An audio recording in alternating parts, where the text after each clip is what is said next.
sunatullah yang kita tidak bisa menghindar dari kondisi ini.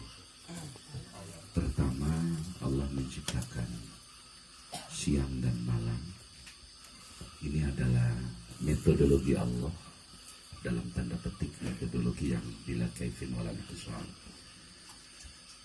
bahwa apabila seseorang bekerja maka dia memerlukan waktu siang, karena siang itu ada pancaran cahaya matahari ultraviolet, sehingga kadar keringat yang keluar itu menimbulkan pertahanan tubuh yang semakin menguat. Secara bahasa kedokteran itu imun namanya. Keringat keluar itu adalah bagian daripada siklus yang menyehatkan bagi tubuh, sehingga kalau kita banyak lemak, tidak keringatan, itu biasanya cenderung mengalami ada mata rantai siklus tubuh yang terganggu. Nanti keluarnya adalah sebuah penyakit. Allah sendiri telah berfirman, kama qala Allah Ta'ala fil Quran Karim, ada waja'alna nahara ma'asha. Ada juga penggalan ayat lain, sabahan tawila. Mbok ya, kalau pagi Anda harus sibuk sesibuk-sibuknya.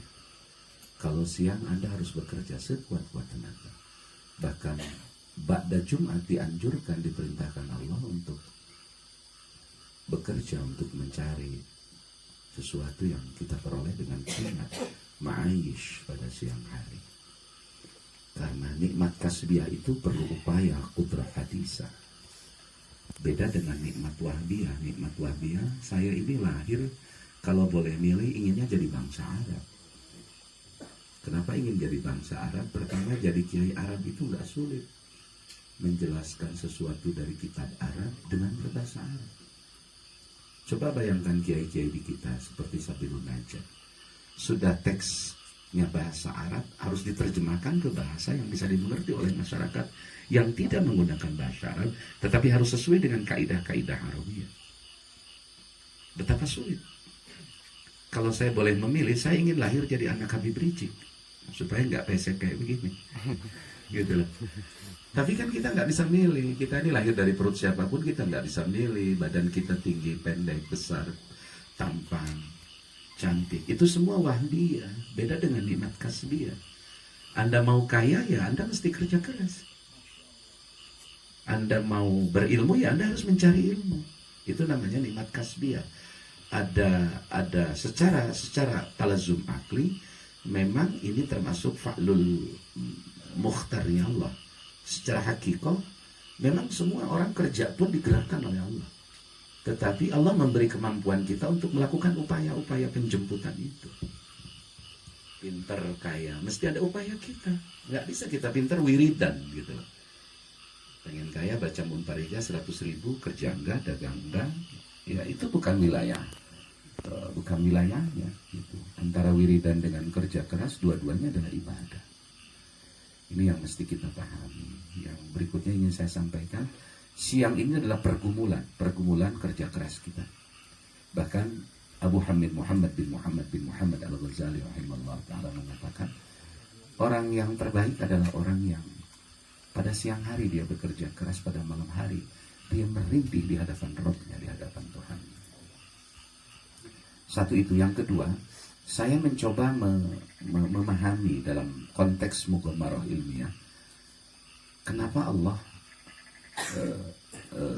dalam Al-Isra, kalau kita baca surat Isra Mi'raj, itu mesti munasabah ayatnya kepada An-Nahl di ujung. Kenapa Allah menggunakan labad asra yang dikuatkan dengan labad laylan? Ini problem yang mesti kita kaji bersama-sama. Padahal asra itu asra artinya perjalanan di waktu malam. Asra yusri isra'an masdarnya. Subhanalladzi asra dengan kalimat tanzih. Artinya Allah, kita pakai kitab yang terkecil saja di pesantren, di tengahnya tijan, munazzahun an simatil hudusi wal alwani wal kaifiyati. Allah terbebas secara independen mutlak dari identitas dan entitas sesuatu yang hawadis wa huwa makanan mutajaddidan ba'da adami. Allah juga terbebas dari berupa-rupa warna, merah, kuning, hijau, itu bukan Tuhan. Jadi kalau ada orang dikir ngaburicak warna merah, itu otomatis sudah syirku. Jadi jangan terjebak. Allah juga terbebas secara mutlak dari kaif. Kaif itu arad ghair nisbi, artinya atribut yang non interaktif.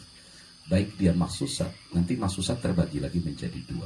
Baik istidadiyat, nanti kena kepada infialiyat dan infialat. Baik kepada persoalan-persoalan yang menyangkut kan, dan seterusnya. Allah menggunakan lafaz tasbih ini, subhanallah, artinya engkau jangan mencoba mengukur pekerjaan Allah dengan pekerjaan-pekerjaan makhluk. Maka diawali dengan tasbih. Jadi kalau boleh karena ini ada potensi mustaq. Kenapa ada potensi mustaq? Karena ada Allah mentakbir zatnya dengan lafaz bentuk mausul dan silahnya. Al-mausulu ma'asillatihi fi kuwatil mustaq. Mustaq tidak akan keluar dari isim fa'il dan isim maf'ul. Berarti subhana ay sabata nusabbihu al-musri. Tapi itu terlalu dalam, kita akan bongkar kenapa Isra ini malam gitu loh. Kenapa enggak siang? Bahkan lafaz Asra malam itu diperkuat dengan lailan. Kayaknya ini bukan persoalan bercanda karena Allah tidak melakukan dua hal. Pertama abasa, yang kedua iwaja. Abasa guyon-guyon, iwaja sesuatu yang tidak berfaedah.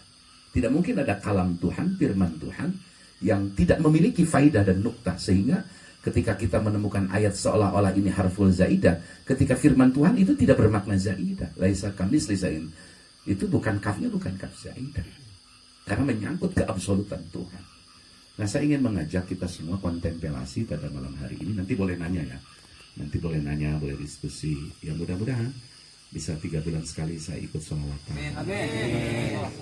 Karena jujur saya kesini tujuannya mau istirahat, mau melakukan kontemplasi. Saya nyupirin adik saya sekali-kali kan, mau balik terkenal ya nyupirin tukang sholawatan kan berkah gitu, agar tidak jumawa gitu. Gitulah saudaraku, bahwa lafaz Asra ini diperkuat dengan lafaz lailan. Padahal lailan itu malam, Asra berjalan di waktu malam. Tapi kenapa ditambahi dengan lailan? Dalam kaidah pesantren ini terjadi lailan nakirah faidatul taqlid. Tidak mungkin Allah bermain-main.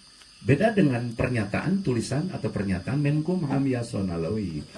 Itu bisa main-main gitu loh, bisa pesanan para pengusaha.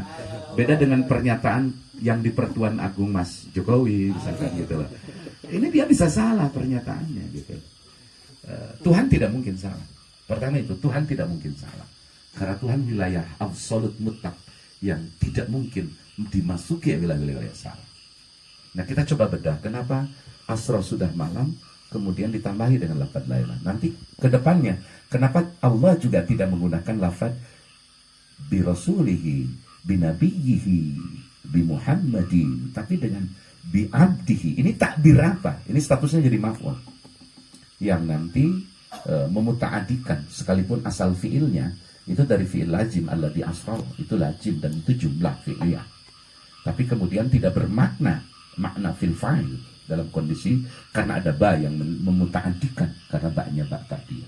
Nah, kita coba bedah antara lafaz abdun dengan lafaz asra. Karena saya percaya betul dengan metodologi pesantren ziyadatul bina tadullu ala ziyadatul makna. Ini yang perlu kita sadari bahwa betapa dalam ilmu pesantren. Saya ini baru kulitnya saja. Kulitnya pun kulit tipis, bawang dibelah lagi 100 kali tipisannya lagi. Karena itu Anda jangan coba-coba bermain-main dengan pesantren, jangan coba-coba melakukan diskreditisasi terhadap pondok pesantren. Karena di pesantren itu ada tradisi ilmu yang tidak dimiliki oleh lembaga pondok manapun. Di samping musalsal kesana dan ilmu, tapi juga kedalaman pemahaman mereka yang luar biasa. Bayangin mereka memahami lafaz per lafaz bukan dari satu sudut, bukan hanya cara baca, tapi kandungan makna dari berbagai aspek tinjauan.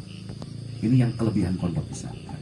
Maka di pesantren diajarkan ada ilmu isti'arah, ada ilmu ma'ani, ada istiqah, ada arud, ada balaghah yang di dalamnya menghimpun seluruh ilmu-ilmu sastra. Oleh karena itu, ya kita berharap para kiai-kiai di pesantren, ya biarlah mereka yang panjang umur, kita yang mubazir agak mubazirin nggak apa-apa lah, pondok-pondok umur kita ini kan nggak terlalu penting gitu loh. Jadi sebaiknya yang kena corona itu ya jangan santri, jangan kiai. Ya biar para menteri aja yang nanti. Gitu loh. Kita kembali coba bedah. Subhanalladzi asra bi'abdihi laila. Ini menarik ini. Saya sempat terkaget-kaget. Kok Allah menggunakan bahasa malam? Diulang-ulang. Asra parantosna berjalankeun di waktu wengi. Lailan dina hiji wengi anu sakedar. Bayangin, diulangi dalam tafsir Baydawi, hitungan waktu itu 4 jam kurang lebih. Ba'da Isya diisrakan, Mi'raj, kemudian dikembalikan ke Mekah qabla subuh. Artinya hanya 4 jam. Hanya kita sering sekali mengukur tengah malam itu jam 12 malam. Ini salah. Salah. Kalau hitungan ilmu kiai yang di Ciamis ini kira-kira jam 11 lewat 18 menit itu sudah nisfulai pertengahan malam. Kalau Anda nanya ke ahli falak, ke ahli hisab. Jadi malam itu tidak terpaku kepada Greenwich, tapi kepada kulminasi bayangan matahari. Itu namanya malam. Dan insya Allah arah kiblat di sini tidak keluar dari 2,95 bujur lintang timur, insya Allah nggak keluar dari situ Ciamis. Nah, kita coba gali, kenapa Tuhan kok ngulang-ngulang gitu loh.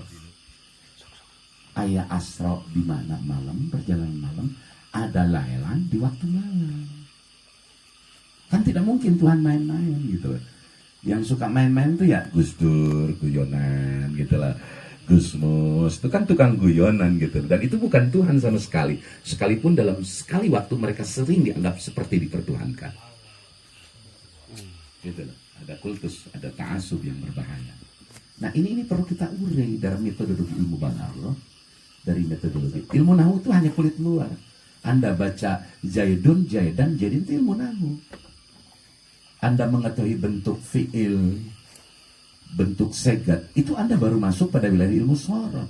Belum masuk pada wilayah makna kandungan ayat. Terlebih ketika kita mengkaji kedalaman makna hadis, itu lebih sulit ketimbang Al-Quran.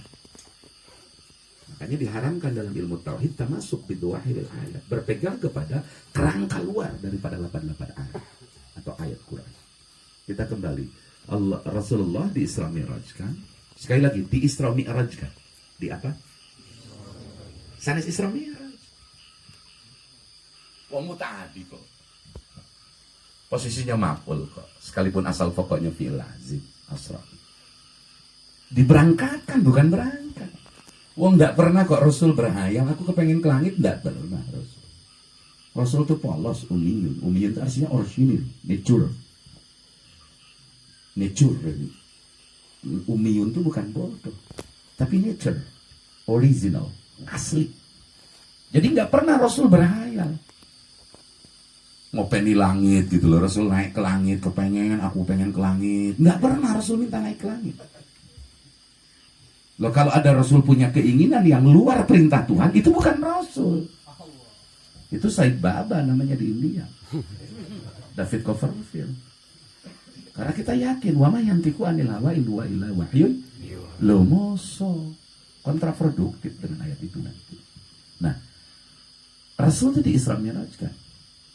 Sehingga kalau kita tahu, menurut satelit Hubble, bukan satelit, teleskop Hubble di NASA di Amerika, itu alat keker yang paling canggih, itu hanya bisa melihat black hole.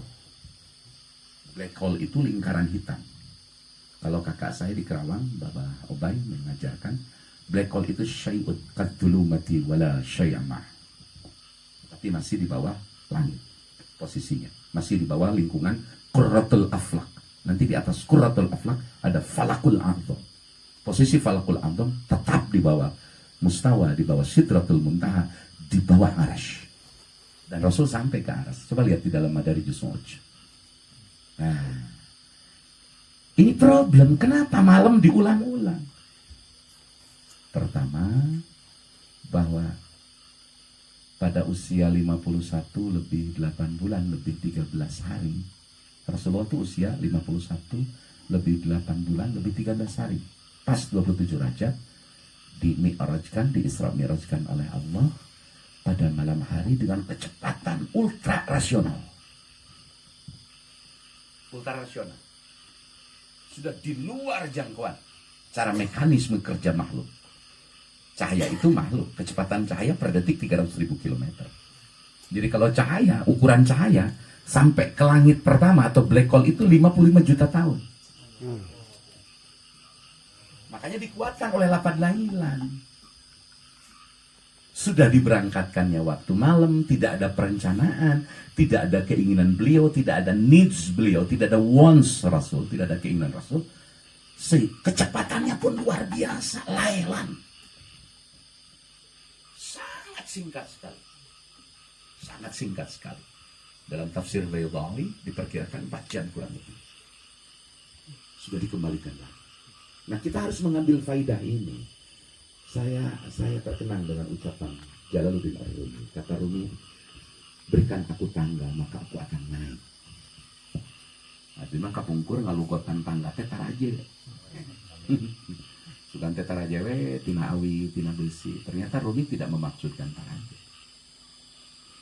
Tangga Rumi itu adalah al-aql wal qalb. Nanti sudah akal bisa tembus kepada qalbu bisa tembus kepada sirrun mawjudun, maka engkau bisa memi'rajkan dirimu sendiri. Catatan kata Ar-Rumi, taruhlah kepalamu sejajar dengan kaki, maka engkau bisa mi'raj kepada Tuhan. Puncaknya kepala dengan kaki hanya ada dalam sholat, bukan dalam sujud syukur piking menang. Itu bukan sujud syukur. Sujud syukur punya definisi khusus. Gitu. Mari kita bedah soal malam ini. Ada apa dengan malam? Sebagaimana siang tadi cerita di awal, siang itu tempatnya saban tawila. Anda ke pasar siang, Anda ke sawah siang. Jangan pernah menggunakan siang untuk tidak beraktivitas, karena Anda akan merusak metabolisme tubuh Anda sendiri.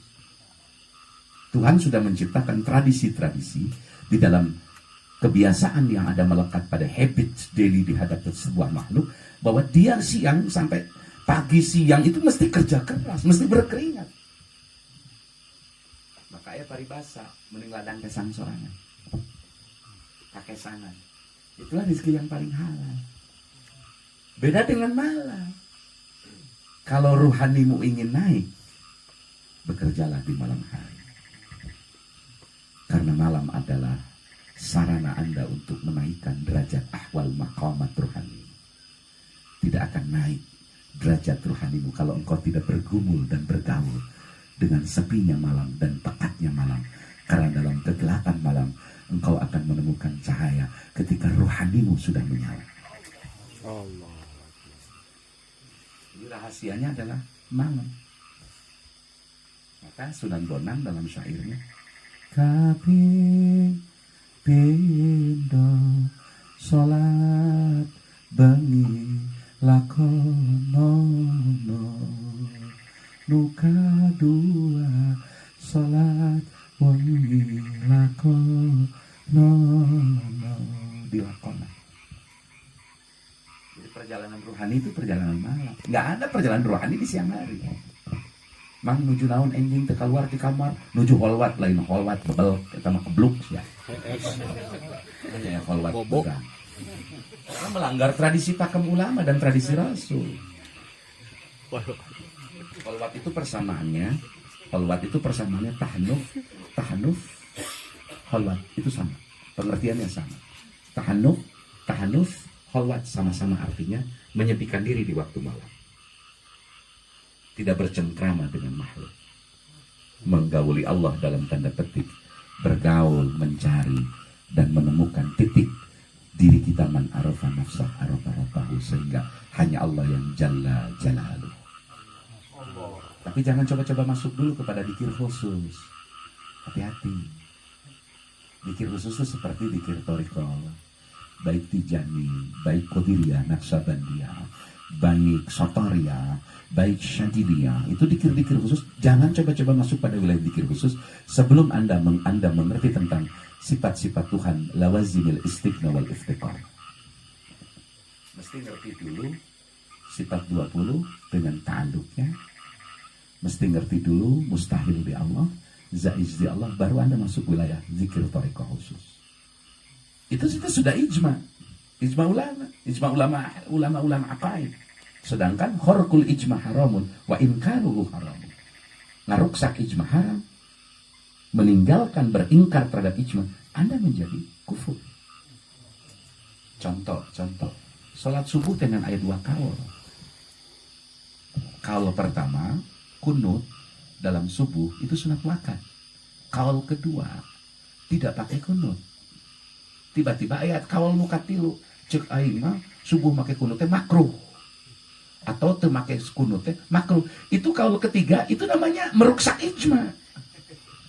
Karena ijmanya tidak ada. Kaul ketiga.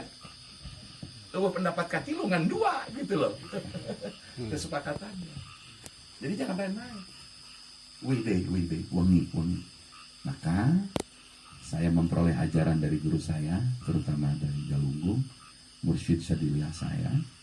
Beliau menerima dari gurunya Syekh Ishaq Farid, menerima dari Ammar Ruhiyat, menerima dari gurunya terakhir Syekh Muhammad Dimyati bin Muhammad Amin. Beliau juga pernah berijazah ke Syekh Bagus Ahmad Bakesempur Palen Purwakarta, yang sanad keilmuannya tersambung ke Syekh Abu Bakar As-Sopo, menyampaikan ke saya bahwa apabila Anda tidak dawan tahajud, urang teh teu dawan teh istiqomah tahajud, rumaos abdi mah saurupun guru wayahna tong di kantun witir nu 11 beres ba'diyah isya.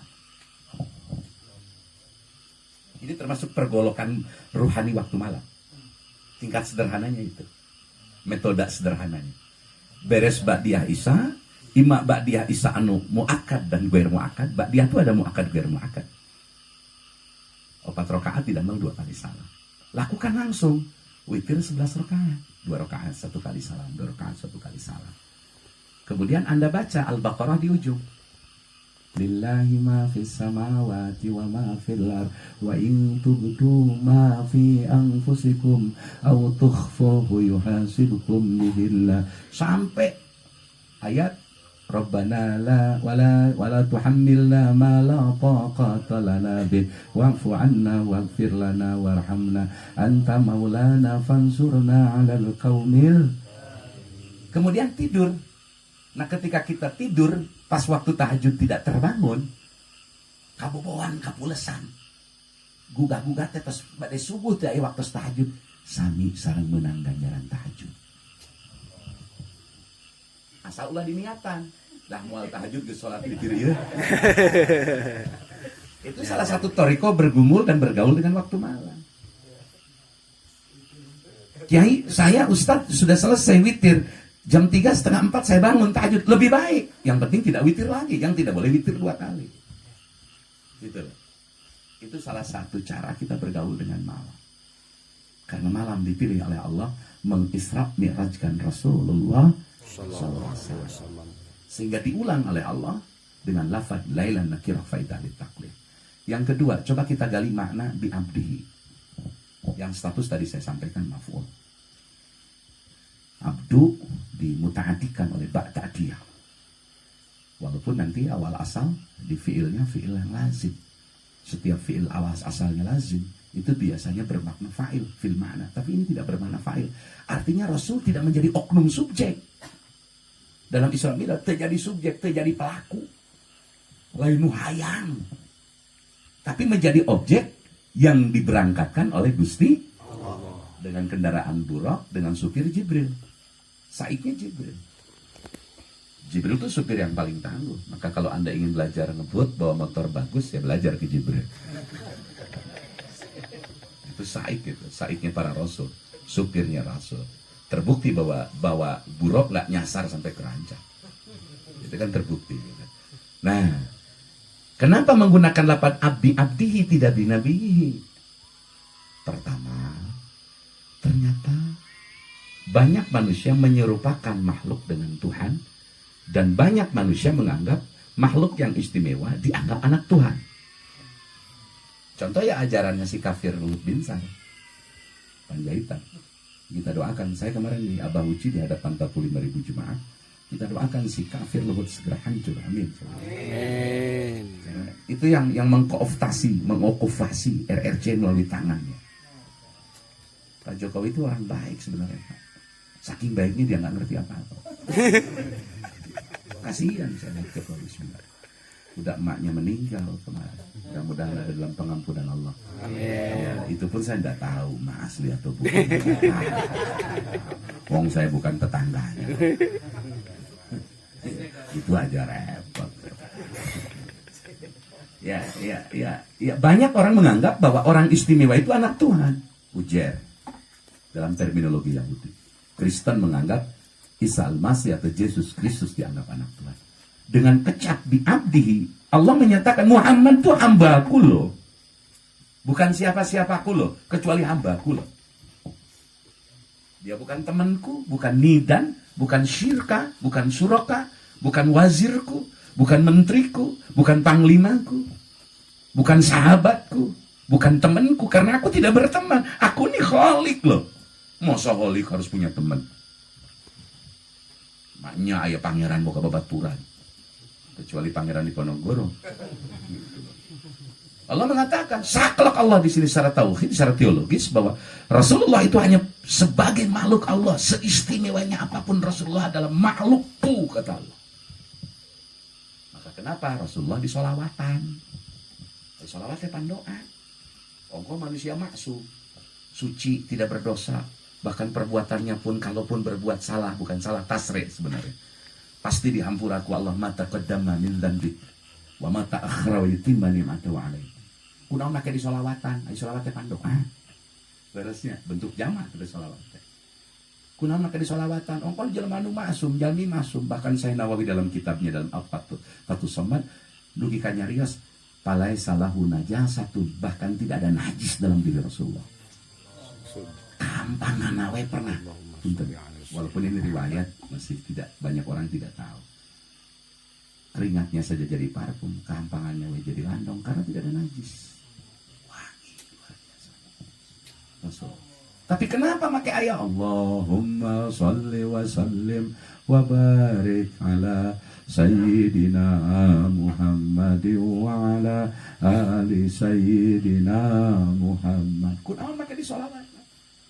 Sallallahu ala Muhammad. Kunaon di sholawatan? Ada yang baru sholawat. Sallallahu ala Jokowi, sallallahu ala NKRI. Itu pun salah lagi menempatkan sholawat. Kenapa Rasul disolawati? Supaya bisa dibedakan bahwa Muhammad itu adalah hambaku, bukan anakku. Lam yalid walam yulad walam yakul lahu kufuwan ahad. Atau pantos maksum hamba ge make kudu dibacakeun salat keunekadkeun yen Muhammad teh utusan Allah. Terus kumaha urang ngadoakeun utus di masum? Pan ari ngadoakeun mah bade kanu masum bade kanu teu masum tetap jadi ganjaran ka urang nu macaan. Saya ada tetangga tukang mabok tara salat gering. Cek dina ajaran lamun tara salat mabok wae gering top dilongok makruh ngalongokna. Betul? Ini ajaran loh. Tapi dalam konteks sosial saya nggak bisa tidak menengok mereka. Akhirnya saya niat, ya Allah, toh kaki saya melangkah kepada orang yang fasik itu nengok. Kebaikannya toh untuk saya, bukan untuk dia. Pahe, dia beneran. Kan kabaksa nyolatkan. Aduh. Pelebah takbiratul ikram keur urang ganjaranna, maca Fatihah keur urang, sholawat keur urang. Allahumma maghfir lahu. Tapi ulama hebat, wa in kana. Dina doana pada ya wa in kana ya.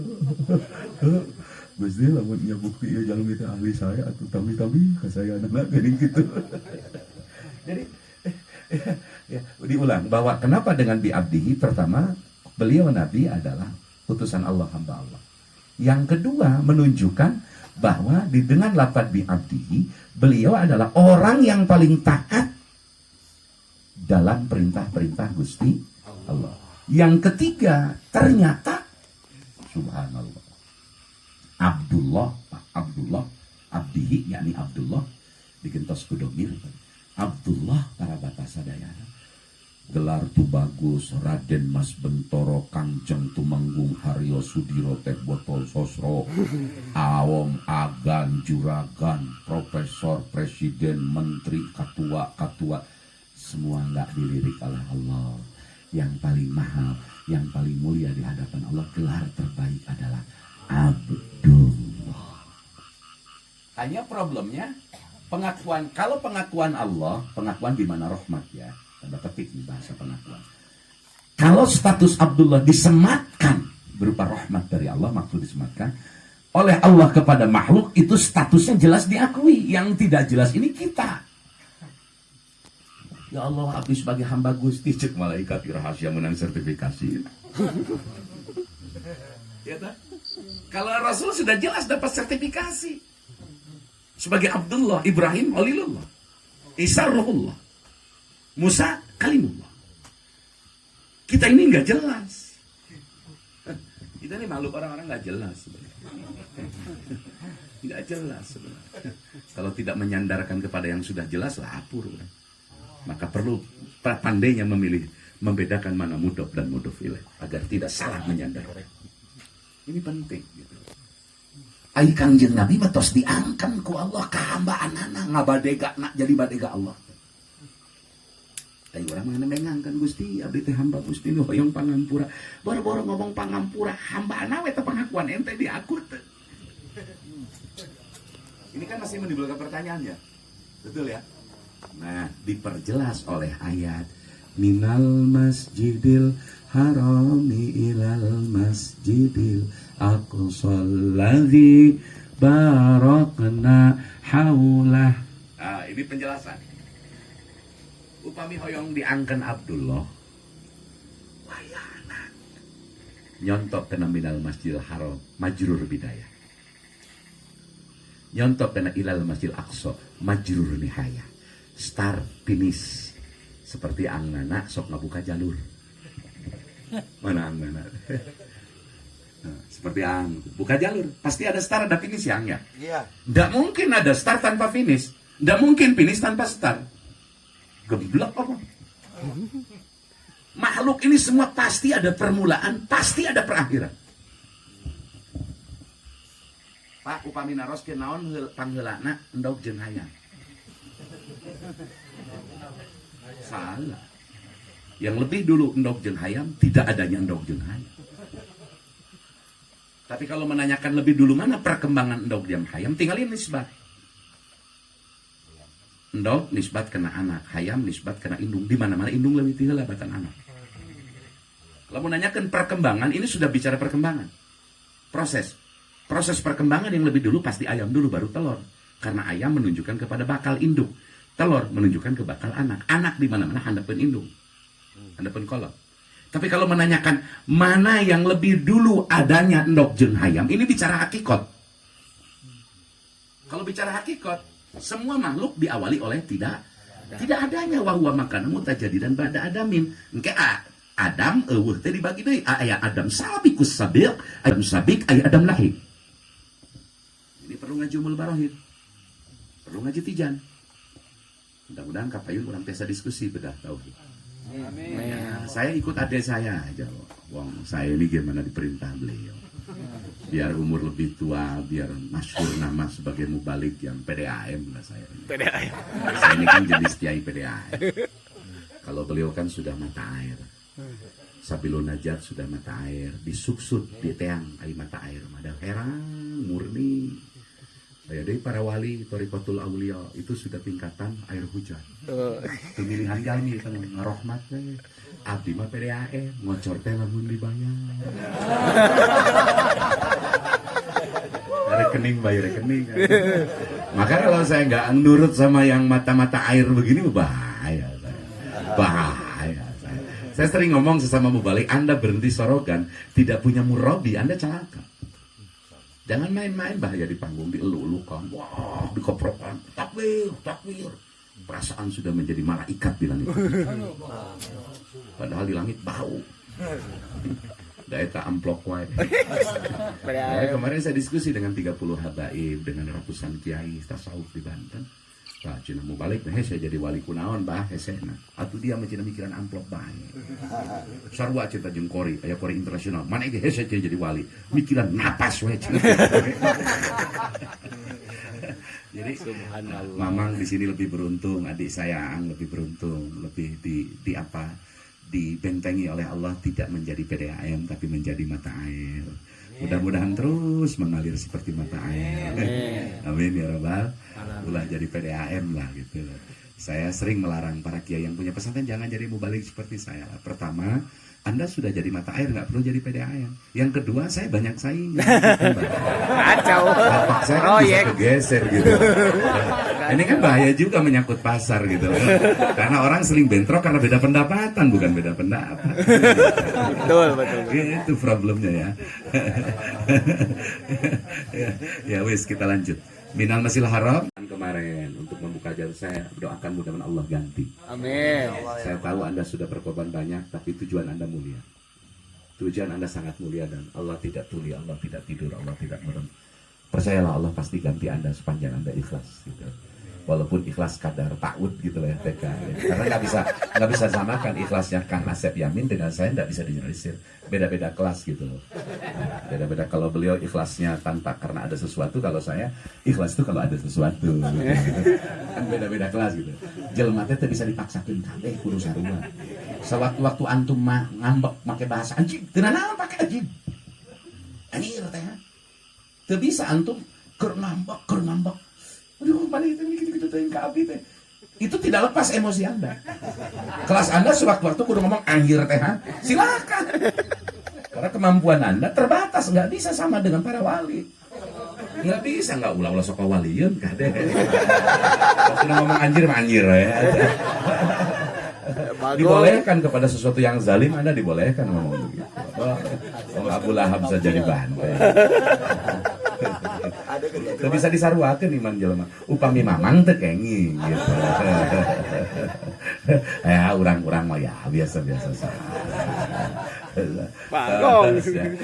Starnya itu Kang Raden di sini. Kang Raden saya sini dekat saya. Kapain. Sini antum di sini. Wihandenya berangkatna Rasul di mana? Masjid Haram Mekah, kemudian ke Masjid Aqsa sebagai finish jalur Isra, bukan Mi'raj. Bukan Mi'raj. Awas, bukan Mi'raj. Isra Mi'rajna Rasul di Masjidil Haram ka Masjid Aqsa tuluy ka langit ka hiji lain Isra Mi'raj eta mah atuh. Isra na Rasul Haram Mekah Aqsa berakhir di Aqsa, kemudian Mi'raj teu mah bade Isra ka ditu mah. Sok salah ngobrol teh. Banyak Isra Mi'raj ka langit. Mi'raj nu ka langit memang gitu. Itu loh, makanya aya golongan milu ngapung jeung nang layangan. Anjing jelmana sekalian. Belet otak begitu mah. Sok bari ngarokok atulah bari udut lah teu enak teh. Sambil merokok. Santai saja sambil merokok, nanti kita diskusi kalau ada waktu. Merokok. Saya ini NU asli jadi mesti nurut udut gitu loh.